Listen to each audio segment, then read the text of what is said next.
There's been a change in me. If they don't use that song, huge missed opportunity. It's Kristen, and today we are talking about High School Musical, the series, Season 2, Episode 1. We are back. It is the holiday season, and we're getting a little bit of a hint of what everyone's going to be up to this season in this first episode. Consider subscribing if you like my videos, and drop down in the comments and let me know your thoughts on this new season of High School Musical. Are you excited or what? I know we've been waiting quite a bit for a new season, and I cannot wait to talk about this new episode with you guys. So let's get into it. This first episode takes place between Christmas and New Year's, winter break time. The Wildcats are forming a new theater club Instagram. They're performing an original Christmas song and just kind of getting into the spirit of things. And I think we really get to see a little bit of a hint here of kind of who's going to be having their moments, who's going to be together in this season. Courtney kind of gets to take her time to shine and start off this song. We get to see EJ and Gina together, Ashlyn and Red together, Nene and Ricky together, of course Seb and Carlos together. And I think this is just kind of setting the stage of what we can expect in this season. So, for instance, this is the dawning of the age of Courtney. She is ready to take on more. She's manifesting big things, and I'm thinking that could mean maybe a big role in the school musical. Gina is staying at Ashlyn's house. I feel like this could sort of lead to feelings of maybe being a little bit lonely, missing her mom. Ricky is moving to a smaller house with his dad. I think we're going to kind of see the after effects of his mom and dad kind of breaking up. Another character that I think is going through a lot this season is going to be EJ, who's going to be going off to college next year. This is his last musical. We definitely get to see him starting to kind of like feel that in this episode. We also get to see sort of the dual sides of Carlos and Seb's relationship. It looks like Carlos maybe is a little bit more well off and Seb is a little bit more into the simple pleasures in life, you know, and so I think that they're going to have a little bit of a back and forth there. We also see in this episode that Ashlyn and Red, you know, are a little bit unsure about where they are in their relationship. So after the success of the theater club performing High School Musical, it's like no-brainer, High School Musical 2, right? But of course things don't always go as planned. So we kind of get two big reveals in this first episode. The first is that they're not going to be performing High School Musical 2. Miss Jenn and Carlos are at the store, and we get to see a cameo from Derek Huff, who plays Miss Jenn's ex/rival. I heard High School Musical was adorable.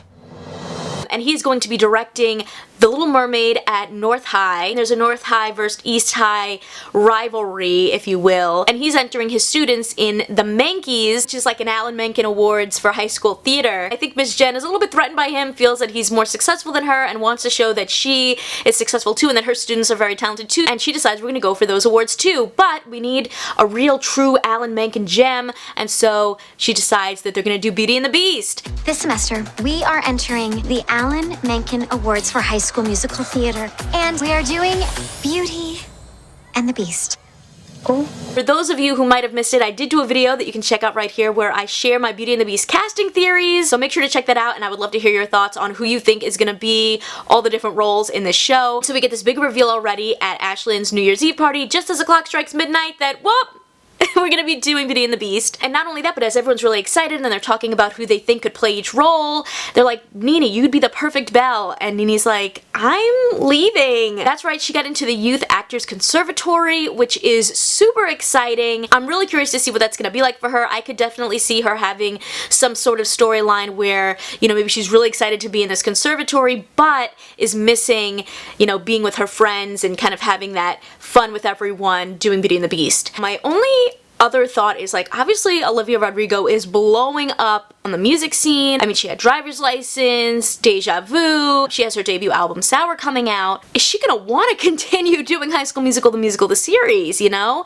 Especially with all this traction that she's getting. So my thoughts there are, you know, maybe the fact that she's moving to this, you know, conservatory school could be a chance to kind of test the waters of, like, if she's not there so much, do people still enjoy the show?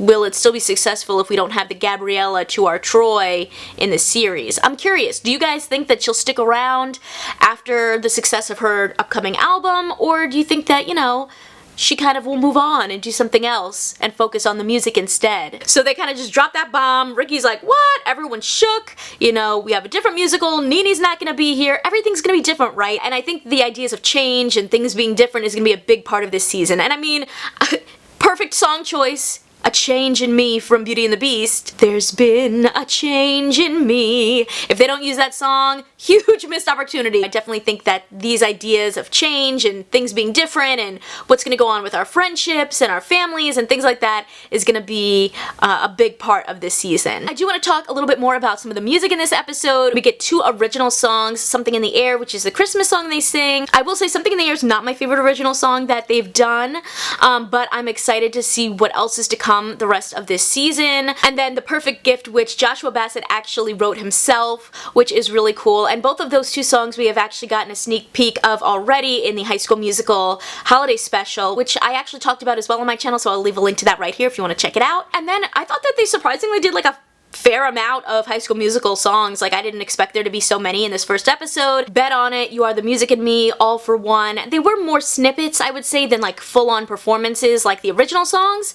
But, you know, it was still fun to see those references in there, and I think we are going to still get High School Musical songs in this story, even though we are also going to be getting Beauty and the Beast songs. So, you know, maybe they'll kind of have both of these kind of projects having songs and storylines that interweave into the High School Musical, the series story, so that they're really connected and we see like different parallels. I think that there's a lot of great music that's going to be making its way into the show. I'm really curious to see where everyone's storylines go, and honestly I'm just really excited to see who gets cast in Beauty and the Beast. I'm really interested to see if any of my theories are correct. If you like this one, you can check out more of my High School Musical, the series reviews right over here, and I will catch you in the next video. See ya!